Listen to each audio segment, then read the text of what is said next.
crois que, parce que quand Paul a introduit la question de la privation, si je me souviens bien dans ton exposé, c'était par rapport au couple, au dyade. C'était dans le raisonnement dialectique que Platon fait tenir à Socrate sur le fait, c'est un peu ce que je disais d'ailleurs moi-même en commençant avant-hier ou hier matin, on ne peut pas penser la paix sans la guerre, et réciproquement. Donc on parle là de la question de la dyade, qui est constitutive, pas simplement de la dialectique, mais disons de la pensée grecque. Voilà. Et je crois que c'est dans ce sens-là qu'il faut entendre la question de la privation telle qu'elle est introduite, et que, de ce point de vue-là, je pense que ce n'est pas absurde du tout de dire que la détermination, la négation comme détermination, s'inscrit, c'est une histoire, c'est une transformation de cette dyadicité, du caractère dyadique de la noèse, ce que dit aussi Simondon d'ailleurs. Tu es d'accord avec ça, Paul ? Mais peut-être je pourrais simplement aussi réitérer, j'étais un peu en difficulté là, et je le suis toujours d'ailleurs, par rapport à cette question des différentes possibilités de la privation. Et votre exemple me mettait un peu en doute, et toujours d'ailleurs, parce que Kant donne comme, si je me rappelle bien, mais c'est ça qui me tracasse, si je me rappelle bien, c'est la négation formelle, il en donne un exemple, il dit c'est pas représentable parce que, en fait, on peut se l'imaginer comme une personne à qui qui a un crédit auprès de quelqu'un qu'il reçoit, mais qui, en fait, ayant reçu ce crédit, n'a rien puisqu'il a autant de dettes de l'autre côté. Ça, c'est son exemple. Très bizarre comme exemple. Mais c'est un peu la même chose. C'est qu'il y a un arbitraire là. Il ne devait pas avoir de dettes, évidemment. Ce n'était pas inscrit qu'il avait des dettes. C'était simplement le fait de recevoir quelque chose. C'est une détermination absolument nécessaire, bien sûr. Pas qu'il ait une dette après. Donc c'est un peu le même type d'exemple. Et ça, c'est son exemple pour ce qui est irreprésentable. Bizarre.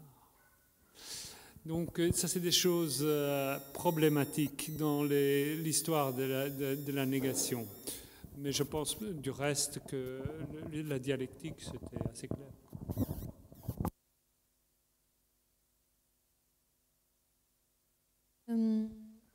Alors, oui, théâtre, par rapport à théâtre et théorie vision, c'était pas vraiment uniquement le regard, mais plus le fait qu'il me semble qu'il y a la nécessité d'ouvrir un espace visionnaire. Et donc, c'est en ça que je voulais parler de la scène.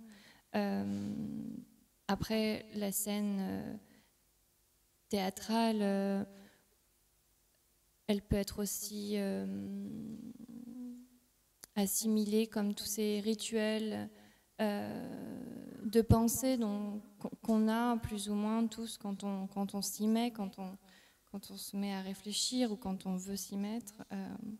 Et je voulais juste essayer de voir comment cette ouverture d'un espace qui est à la fois théâtral, de présentation, permet une coexistence au sein de laquelle on retrouve la notion de médiation, donc de transindividuation. Donc c'était pas tant juste un théâtre visuel, hein, puisque je travaille beaucoup avec la musique, pour son aspect très immersif justement. Puis je suis intéressée par toutes les formes finalement de transformation de l'espace.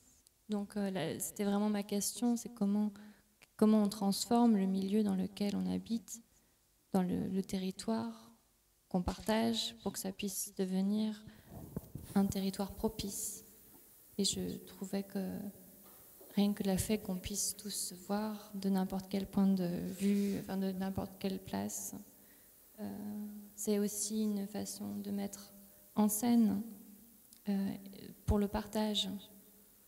Donc voilà, si ça répond à la question. C'est aussi la question, c'est comment penser tout cela en dehors du schéma de la vision, parce que c'est le schéma de la vision qui a construit, enfin en tout cas pour une très grande partie, qui a construit tous nos concepts par rapport à ça. Je pense que c'était un peu ça qui était aussi derrière la question de Francesco. La limite à ça, c'est ce que je disais à la fin, c'est que ce n'est pas, il faut surtout pas qu'on faut pas se satisfaire de la contemplation.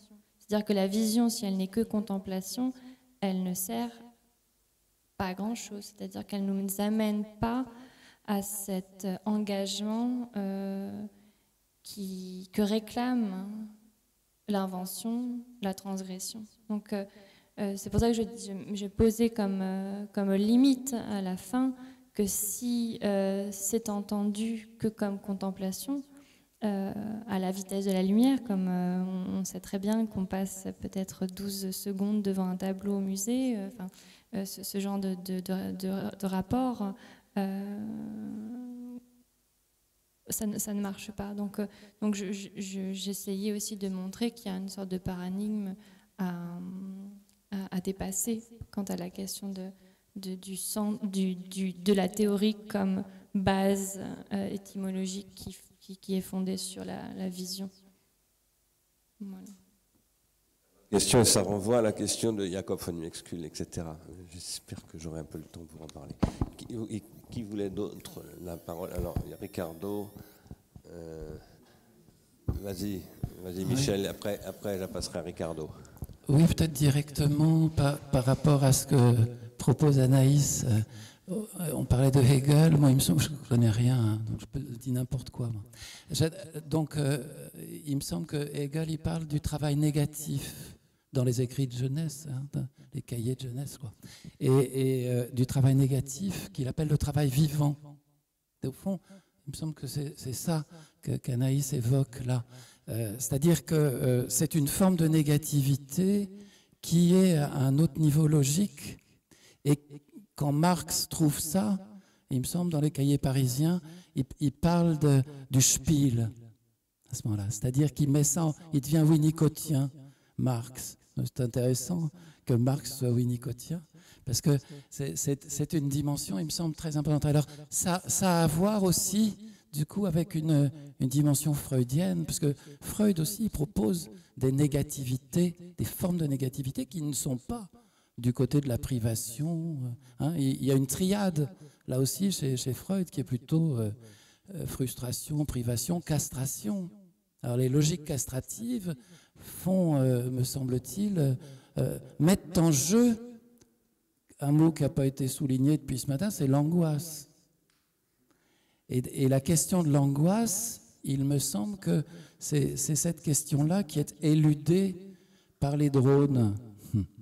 Parce que les drones se situent dans un autre registre que le registre où il y aurait un imaginaire qui se tiendrait, puisqu'évidemment, la politique du chaos, c'est quelque chose qui a à voir plutôt avec la dimension, comme dit Mélanie Klein, schizoparanoïde. Alors, la technique, me semble-t-il, ou l'industrie peut se saisir du schizoparanoïde, et le calcul est efficace au niveau schizoparanoïde. Mais ça oublie que cette dimension-là est destructrice. C'est-à-dire que, au fond, Anaïs nous invite à essayer de construire, hein, mettre en scène quelque chose qui vienne délimiter un espace de délibération et de construction et de mise au travail à un autre niveau logique. Enfin voilà, il me semble qu'on ne peut pas faire écho. On a un peu parlé quand même de ces questions hier, on va y revenir. Oui, moi je regrettais de ne pas pouvoir être là parce que... Désolé. Je voulais d'ailleurs quand même préciser aussi, revenir si je peux me permettre, c'est peut-être une manière de répondre à Youk aussi, que privation, il ne faut pas l'entendre ici au sens de la privation du manque. même si tu as utilisé le mot manque, mais à un moment donné. Mais la privation, c'est d'abord au sens où le repos est une forme privative du mouvement. Voilà, c'est ce que dit Aristote, tout le monde connaît ça. Ce que recite Heidegger, par exemple. Alors, je ne sais pas si c'est à ça que tu pensais, mais il y a des formes privatives. C'est pour ça que les dyades sont constituées par ces dimensions privatives. Mais ça n'a rien à voir avec la privation, le fait d'avoir faim ou le manque ou quoi que ce soit de ce genre. C'est absolument pas ça. Même si, en revanche, ça constitue la possibilité du manque et c'est la condition de la possibilité du manque, bien sûr. Qu'est-ce que tu fais là, toi, hein? Voyou. Il y avait Ricardo ensuite. Pour Platon, il y a une question importante. Qu'est-ce qui va rester de Socrate? Et c'est une question importante. Parce que pour Platon, il y a quelque chose qui doit y rester. Et en fait, il y a. C'est l'idée. Mais il doit dire que c'est quelque chose qui n'est pas là. Mais l'idée, c'est aussi quelque chose qui est là, au même temps. Peut-être que l'idée, c'est quelque chose qui modifie le sens d'être là. Parce qu'avec l'invasion des idées, il n'y a plus un espace local. Les idées sont partout. Et les idées sont partout comme les robots de Patrick.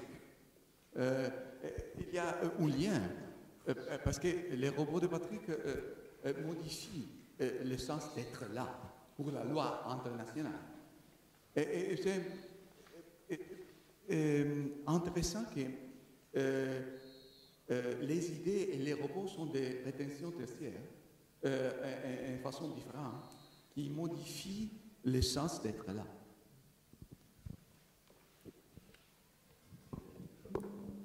Je voudrais simplement dire que je suis d'accord, bien sûr, et que c'était ça le sens du mot transitionnel appliqué à Platon. Parce que c'était un peu une réattribution d'un mot stiglérien à Platon. Je vais me donner la parole, si vous me permettez. Je suis désolé parce qu'il y a beaucoup d'autres demandes de prise de parole. Peut-être que je les redonnerai tout à l'heure, mais je tiens à réagir sur les exposés de ce matin. Et après, il faut qu'on respecte l'horaire. Sur ce sujet, d'ailleurs, c'est une manière de commencer par réagir sur l'exposé de Paul, qui n'était pas un exposé, qui était un cours. Voilà. Mais quand je dis ça, je m'en réjouis. Je commence d'ailleurs par... J'avais l'intention, peut-être l'année, pas l'année qui vient, mais l'année d'après, je me pose la question si je ne ferais pas un cours sur le Phédon, qui est un texte qui m'a toujours effrayé, d'une extrême complexité, et qu'il faut situer dans l'histoire de Platon. Et là, c'est un petit peu une manière aussi de réagir à la question de Ricardo. Les dialogues de Platon, c'est toujours fondamental de les situer dans l'histoire de Platon. Il y a d'ailleurs des polémiques sur ces situations historiques. Moi, par exemple, je polémique un peu avec la datation ou la périodisation classique du Phèdre. Bon. J'ai une idée maintenant très très arrêtée sur le fait que Phèdre, c'est avant la République. Hypothèse de Robin qui l'écarte ensuite, mais maintenant je suis sûr de ça, j'ai peut-être tout à fait tort, mais en tout cas moi j'en suis sûr, je pense que c'est impossible que Phèdre soit après la République. Quant à Phédon, il est censé juste précéder la République dans la périodisation classique. Mais surtout, ce que je veux dire, c'est qu'il arrive beaucoup plus tard que l'Apologie et Criton. Et donc c'est ce que j'appelle le Platon de la troisième période, qui est la mauvaise période pour moi.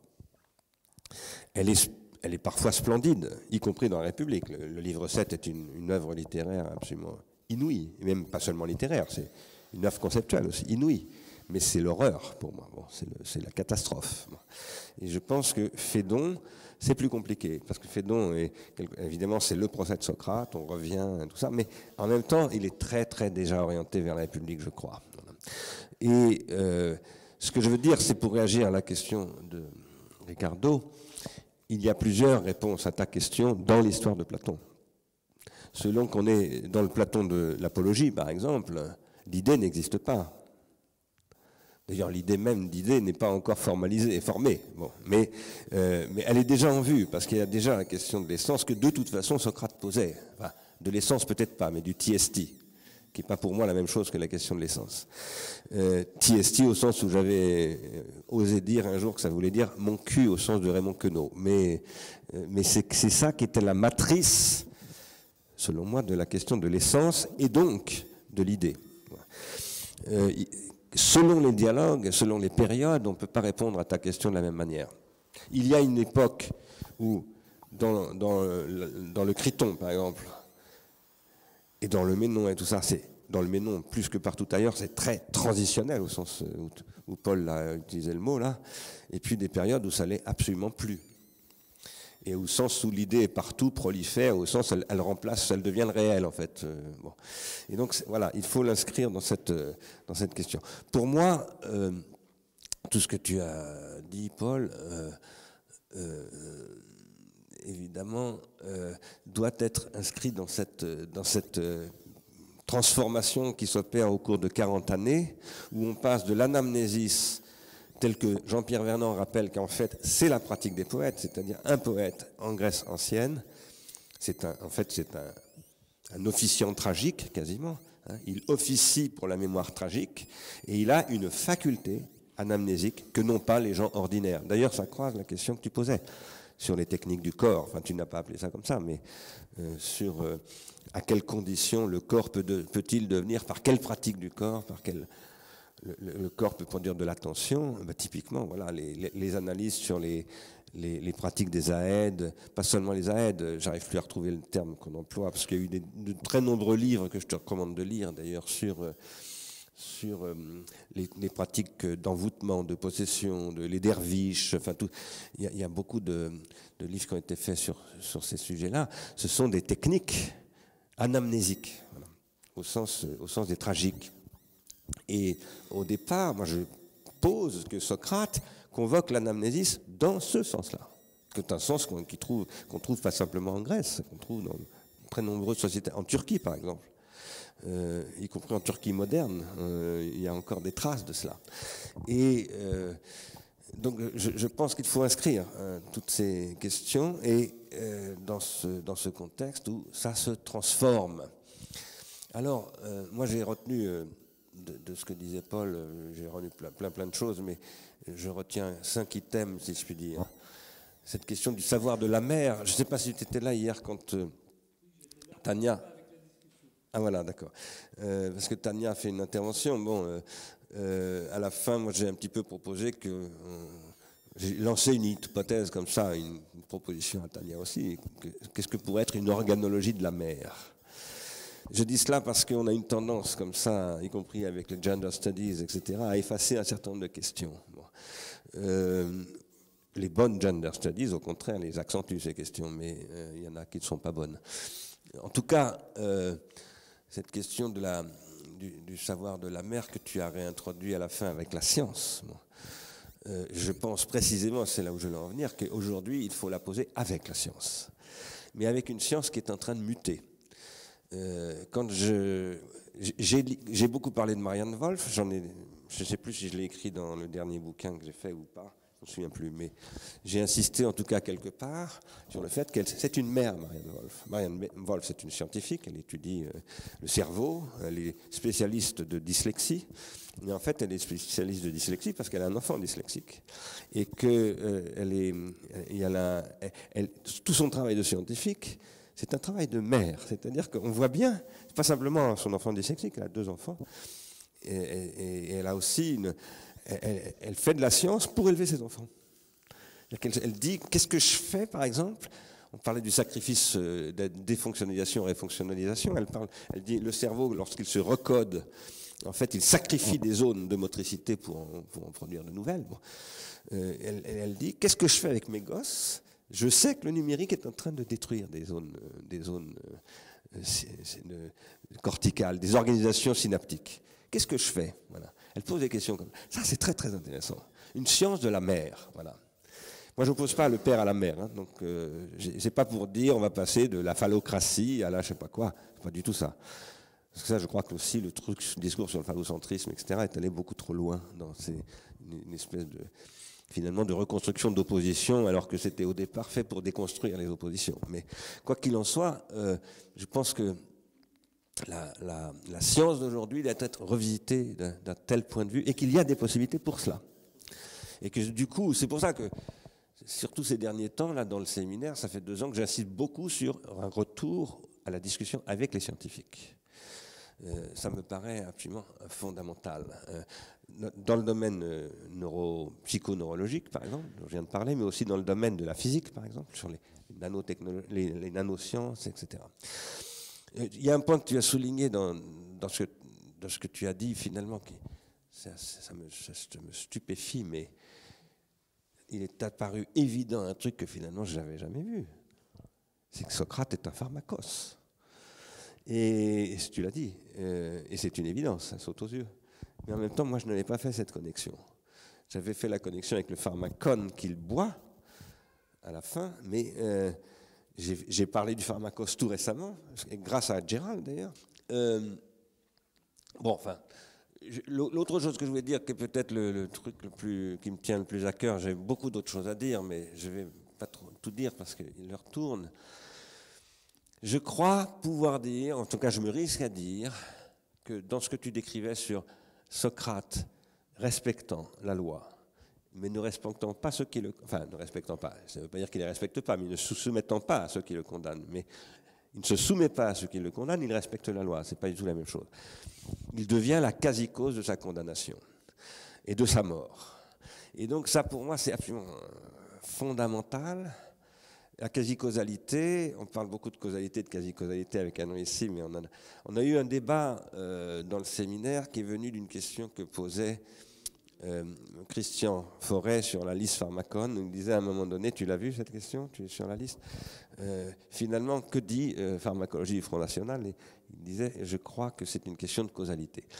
Et oui, et de plus multiples d'ailleurs. Je profite de ça pour préciser la réponse que j'avais faite à un moment donné. Causalité multiple. C'est aussi une manière de, là aussi, répondre à la question de Terence Blake, qui n'a pas bien compris, selon moi, ce que j'essaie de dire sur l'idéologie. Selon moi, ce que dit Marx, ce que disent Marx et Engels dans l'idéologie allemande, c'est une dénonciation de ce que j'appelle des inversions causales. Voilà. Il dit l'idéologie, c'est tout ce qui consiste à inverser les causalités, et en particulier à faire passer les victimes pour les bourreaux. Voilà. Et je pense que c'est quelque chose de fondamental, ce discours-là, parce qu'il l'articule sur la technique. Ils disent c'est comme ça, parce que la technique est un pharmacon. Ils ne disent pas ça, évidemment, dans ce vocabulaire, mais ils disent la technique se cache toujours et dissimule toujours ses causes. Voilà. Ça, c'est extrêmement important, et je crois que aucun commentateur que je connais, moi en tout cas, de Marx, n'a jamais relevé ce point, et je pense pour nous c'est extrêmement précieux et important. Quoi qu'il en soit, la deuxième dimension, des choses que j'essaye de firmer dans ce bouquin-là, c'est la question de la quasi-causalité, que j'avais utilisée il y a bien longtemps, mais qui est revenue en force ces derniers temps. Et ce que tu disais sur Socrate, pour moi, c'est voilà, comment Socrate tout à coup renverse finalement une situation. Et c'est pour ça qu'à la fin, je dis souvent, il fait un bras d'honneur quand il dit à la fin de l'apologie, écoutez, bon, d'accord, je vais boire la ciguë, mais moi, bientôt, je serai avec Homère, etc. Il leur dit, maintenant, c'est moi qui fait l'histoire. Et c'est vraiment une revendication quasi causale. Et je pense, et je termine là-dessus, que ce qui est en jeu dans la vertu arrêtait. Qu'est-ce que c'est que l'arrêté?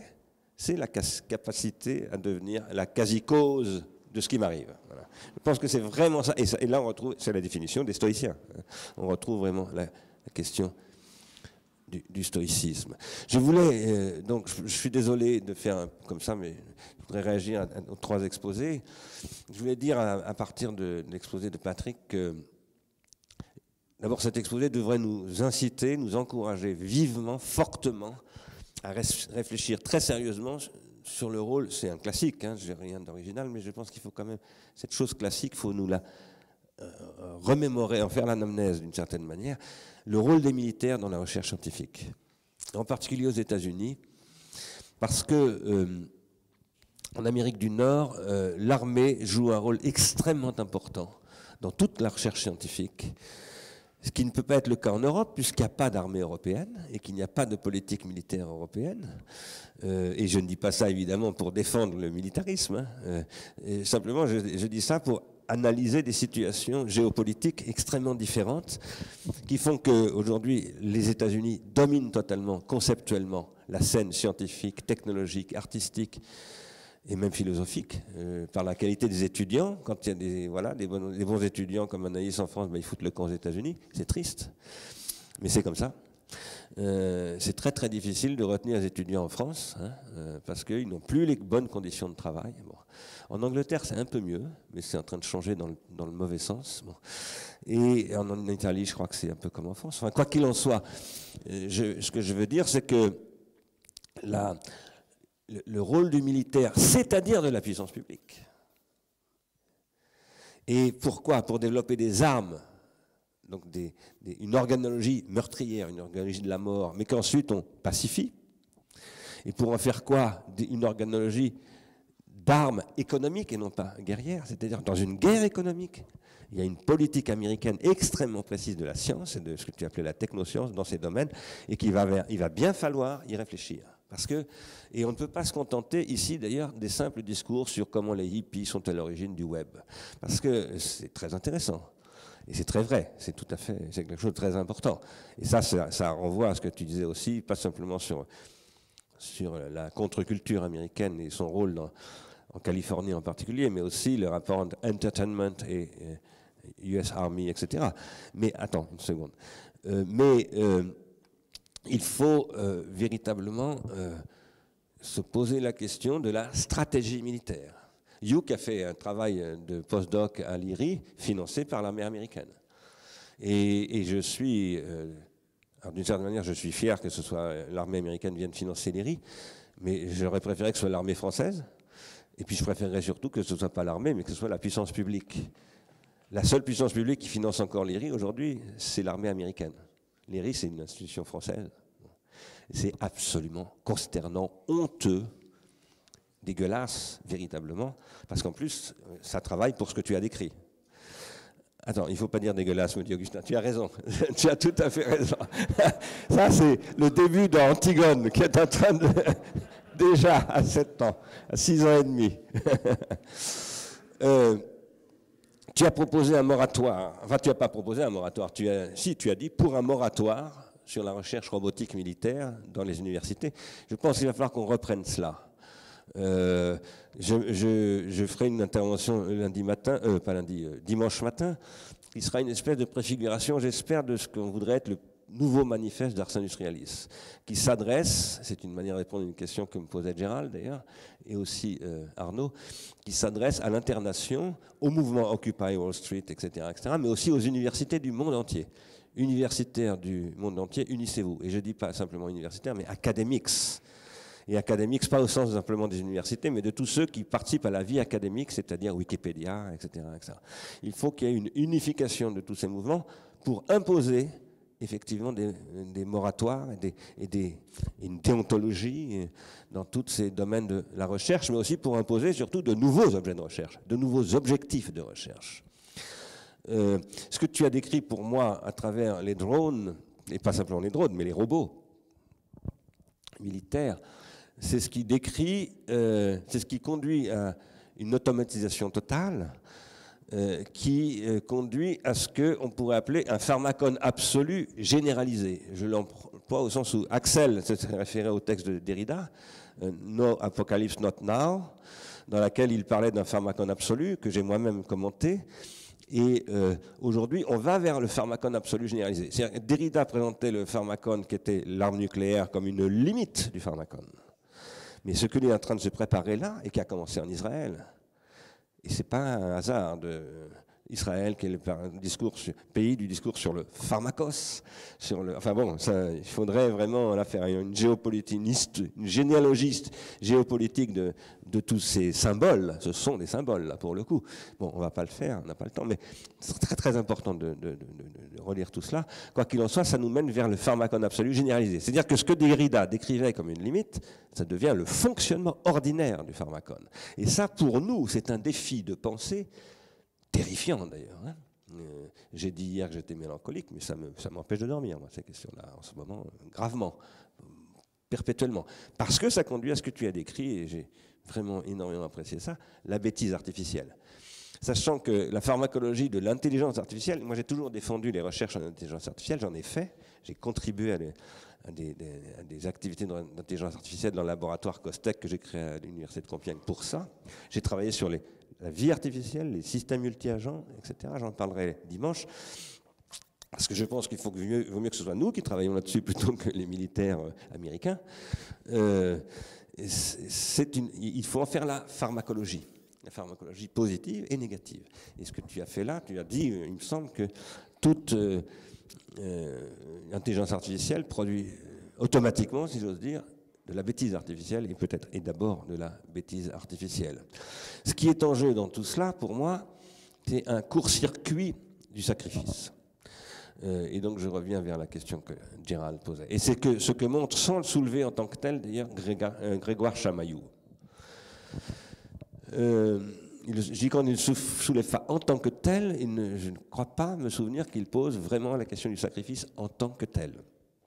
En revanche, il décrit, je ne sais pas si tu as lu ce livre, Gérald, de Grégoire Chamaillou, La théorie du drone, tu l'as lu ça? Non. Il faut que tu le lises, parce que par rapport à tes travaux sur le sacrifice, c'est absolument fondamental. Si je voulais, moi, introduire à nouveau cette question du sacrifice, là, c'était aussi pour revenir à la question de ce que c'est que le sacré. Profane veut dire hors du temple, c'est-à-dire non sacré. Qu'est-ce que ça veut dire? Le sacré, c'est le séparé. Bon, tout le monde sait cela. Et qu'est-ce que nous sommes en train de voir émerger avec ces manipulateurs de drones en remote control? Après-demain, je parlerai beaucoup du remote control. C'est une nouvelle oligarchie. Qu'est-ce que veut dire oligarchie? Ce sont les séparés aussi. Hein. Il y a deux conceptions de la séparation aujourd'hui qui se combattent. La séparation comme la séparation du sacré, dont les intégristes sont des figures caricaturales et dangereuses, et la séparation oligarchique, c'est-à-dire nous sommes en dehors de tout ça. C'est une nouvelle conception du sacré, d'une certaine manière, et qui cherche à s'approprier les prothèses de sacralisation, au sens, cette fois-ci, de séparation, c'est-à-dire qui vont leur permettre la guerre asymétrique, qui fait qu'il n'y a plus de guerre, puisqu'il n'y a plus de soldats, mais il y a une police généralisée. Et donc, une destruction du concept même de ce que c'est que la justice, puisque la justice, c'est ce qui pose en principe une différence entre la paix, la guerre et la police. La police, comme l'a rappelé Benjamin, commenté par Derrida aussi, c'est l'exercice légitime de la violence. Le droit ne peut pas s'exercer sans police, mais la police n'est pas le droit. Et la guerre, c'est pas la police, ça n'est pas la police. La guerre est soumise à un droit de la guerre, auquel certains des fois ne se soumettent pas. On appelle ça depuis le XXe siècle les crimes de guerre, les crimes contre l'humanité, etc. Mais tous ces gens qui parlent de droits de l'homme, crimes de guerre, crimes de l'humanité, ne parlent absolument pas de ces questions. Comme s'ils servaient en fait à légitimer la politique d'assassinat ciblé que pratique Barack Obama une fois par semaine, maintenant c'est officiel, sans aucune question. Et tout en parlant des droits de l'homme à Poutine, ou à je ne sais pas qui, ce qui est tout à fait honteux. Alors là, il y a vraiment une critique sociale, au sens, c'est pas une critique de l'économie politique, là, c'est vraiment une critique sociale, au sens où l'école de Francfort la pratiquait, à relancer, et je pense qu'il faut, avec Snowden, avec le discours, Gert Leving m'a envoyé hier soir 3 articles qui sont parus sur OHM, qui a eu lieu, c'est un festival qui a eu lieu, dont d'ailleurs Gert est un des fondateur, je crois, à Amsterdam, avec des hackers qui lancent des... Et il y a eu tout un travail sur les lanceurs d'alerte. Là, dans la dernière version de ce festival, je vous recommande, je vous ferai suivre les articles. J'en parlerai moi-même demain de ce festival, après-demain. Enfin, Je parlerai aussi dimanche matin de la bêtise, pas de la bêtise artificielle, mais des systèmes multi-agents. Donc je reviendrai sur ce que tu as dit, sur ce que beaucoup de gens ont dit. Je voulais terminer très rapidement, désolé Anaïs, mais on y reviendra peut-être plus tard, parce que Caroline va m'engueuler, sur tes questions. Je vais essayer d'aller à l'essentiel. Alors moi d'abord, je pense que ta première question, qui était une question pratique, qui était les conditions corporelles de l'idéalisation, si j'avais bien noté, hein. Je pense qu'il faut poser ces questions, là, justement, en convoquant la nouvelle science. C'est-à-dire que moi, je pratique beaucoup ça. On en a déjà parlé. J'écris tous mes livres sur un vélo enfin, dans des circonstances de motricité. C'est une manière de revenir maintenant sur ta question sur Jakob von Uexküll. Il faut absolument que tu le lises, lui, hein, Jakob von Uexküll. Parce que c'est la base de la théorie de la boucle sensorimotrice. Et donc, qui dit, en 1920 à peu près, voilà, il n'y a pas de perception sans action. Toute perception s'accomplit et se produit comme action. L'exemple canonique, c'est la tique qui ne perçoit une source de chaleur que par le mouvement qu'elle déclenche de se laisser tomber sur la source de chaleur. Bon.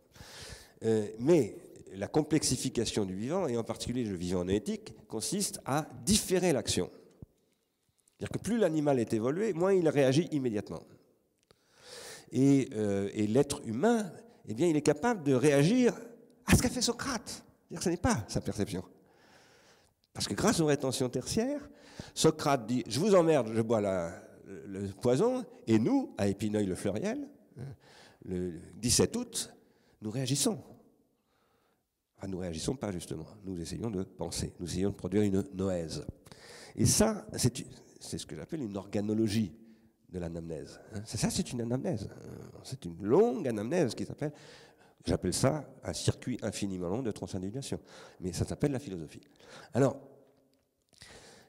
par rapport à ta question, je crois qu'aujourd'hui, il faut aborder cette question d'une manière scientifique. Quand je dis cela, ce n'est pas au sens où Terence Blake va m'accuser de faire comme Althusser, de vouloir faire de la philosophie scientifique. Ce n'est pas du tout ça. Je veux dire qu'il faut le faire avec les scientifiques. Et en particulier, notamment avec les travaux de Wolf, comme on dit aux États-Unis, sur le problème du recodage.